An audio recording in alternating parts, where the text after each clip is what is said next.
Hey folks, Ardwulf here. I'd like to thank you for stopping by today. We have an unboxing for you of the very recently released Battles in the East Volume 2 from designer Anthony Burkett and published by Decision Games. By the time you see this video, you will no doubt have seen the unboxing of the first one of a pretty exciting new series from Decision and the designer, which harkens back to the simplicity of some older games with a lot of legacy, like Army Group South from SPI and Panzergruppe Guderian, as well as later evolutions on some of those same ideas with a pretty thorough mechanical update. This is volume 2, and I gather that each volume in the series, volumes 3 and 4, are in preparation from Decision. They have been very well received, let's say. I've now been to a second convention, WBC, where they got cleaned out. So, like, sold out of all the copies that they brought with them. So, very exciting new series that's being very well received. And the production standards in the games are top notch. And of course, I talked in the Volume 1 unboxing about the designer who does not need my endorsement, but he gets it anyway. So we have a standard 2-inch Wargame bookcase box here. And if you pick this up, you'll notice it's pretty heavy. There's a reason for that we will see in a moment.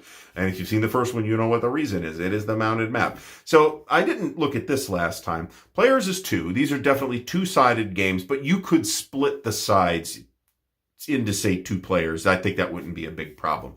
Playing time 2 to 4 hours, which is approximately correct in our experience. And our group actually did play these in playtest.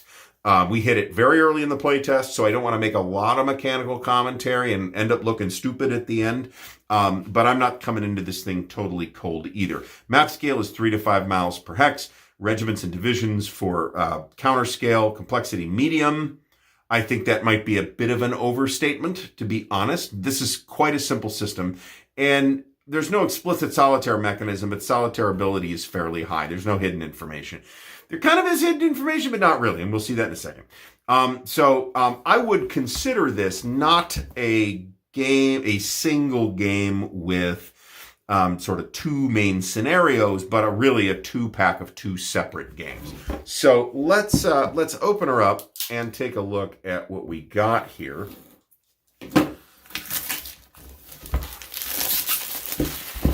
And if I haven't said this, I think I said this. This unboxing is courtesy of Decision Games. So thank you, Decision Games, and thank you, Tony Burkett, for making that happen. So I want to make sure I mention that, and I'll fix it in editing if I mentioned it twice. All right, so we get the Straightly Strange tiny baggie containing a regular size D6. Thank you for putting that in a baggie, but I'm not sure that was totally necessary. We have another bag of baggies. The density, not only is the system quite straightforward, and which I think folks who've played some of the antecedent games will find quite familiar, but density is relatively low here. So we will look at the counters last. There's 2.5 sheets of counters. There's some player aids. There's some rules. But first, let's take the map board out of its protective baggie and take a look at this very nice mounted map. One thing I didn't realize, until I felt the thing, was that these are on a really pretty nice linen finish material that I really like the sort of texture of. Now, this is a 2-sided map, right? So 2 sides mounted map. You'll even see this somewhat different color palette here between the 2 maps.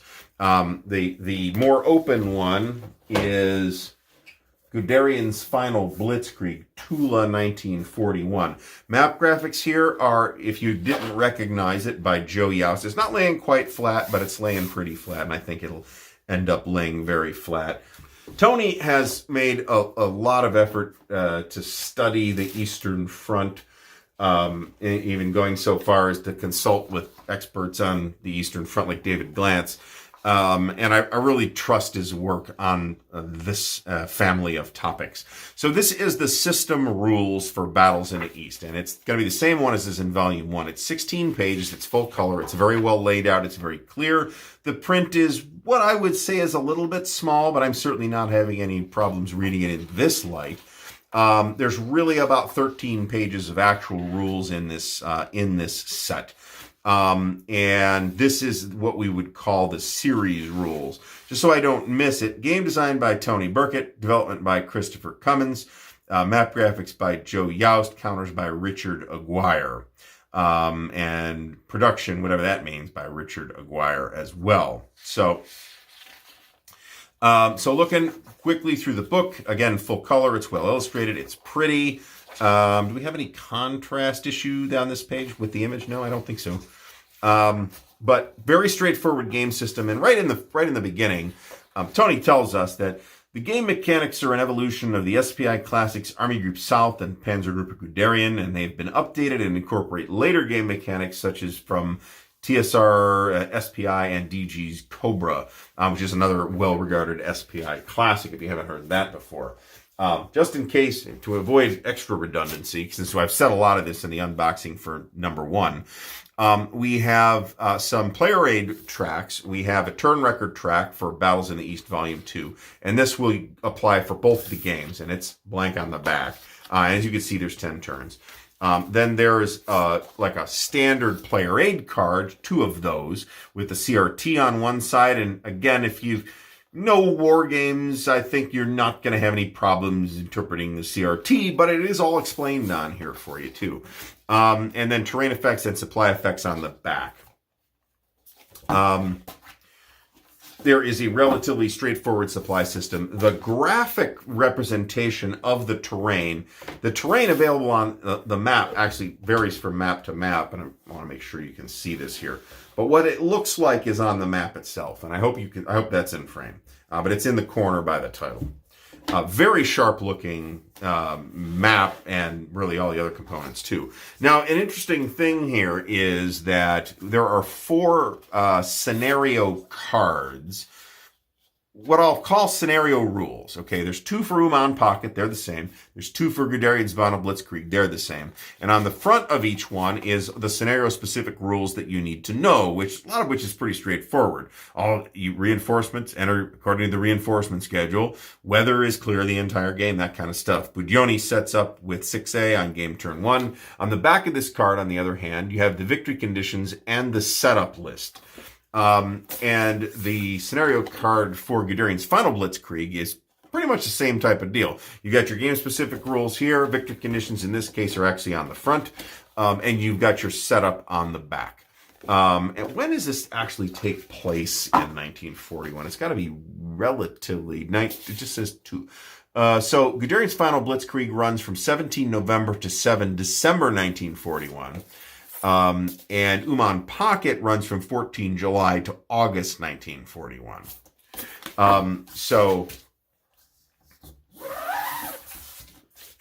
Both taking place during 1941. Let me put it that way. I almost said Operation Barbarossa, but you can kind of defer to the experts on exactly when Operation Barbarossa ends and other operations begin. So the counters, again, there's 2.5 counter sheets. There are 5/8 inch counters, and they're on the thicker brown core stock that we've come to expect from publishers nowadays.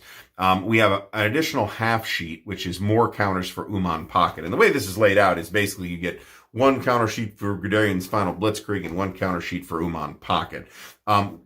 I'll talk a little bit about this, but there are headquarters in this game, and the posture of the headquarters will determine exactly what the units that are subordinate to the headquarters can accomplish that turn in terms of what they can attack and how well they can attack. And these units up here. There are leaders as well. The color coding on the units reflects the headquarters that they're subordinate to. We do have a bunch of out of supply markers as well, which are very handsome, actually. I believe these counters are really clear and easy to deal with. The numbers are big.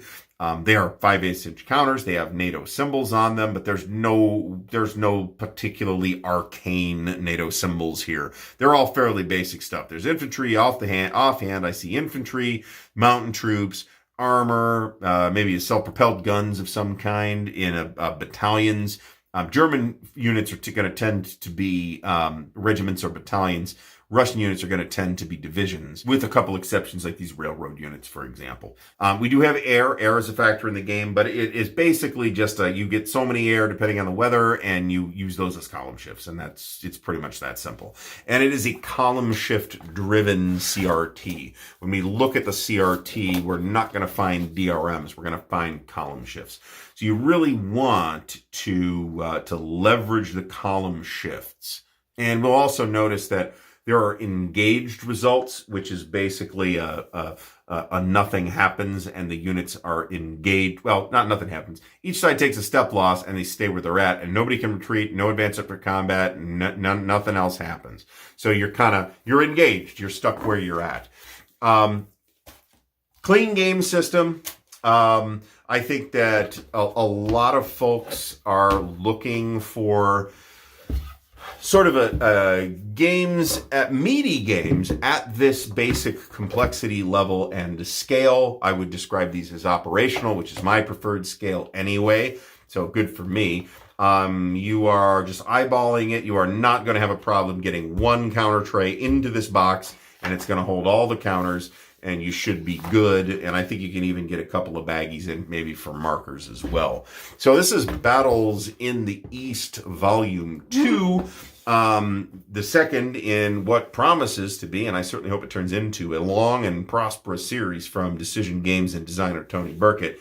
Again, sort of an evolution of some really classic, time-hallowed titles from the SPI days. Please do thumbs up the video if you found this interesting. Please do subscribe to the channel for more wargaming and occasional other content. If you'd like to help support the channel, there are links to do that in the video description, including a link to the Patreon page. I should give a special shout out to the patrons of Ardwulf's Lair, without whose support and encouragement it would be impossible to continue doing this kind of stuff. Thanks once again to Decision Games for sending this my way. And thank you for watching. Until next time, happy wargaming.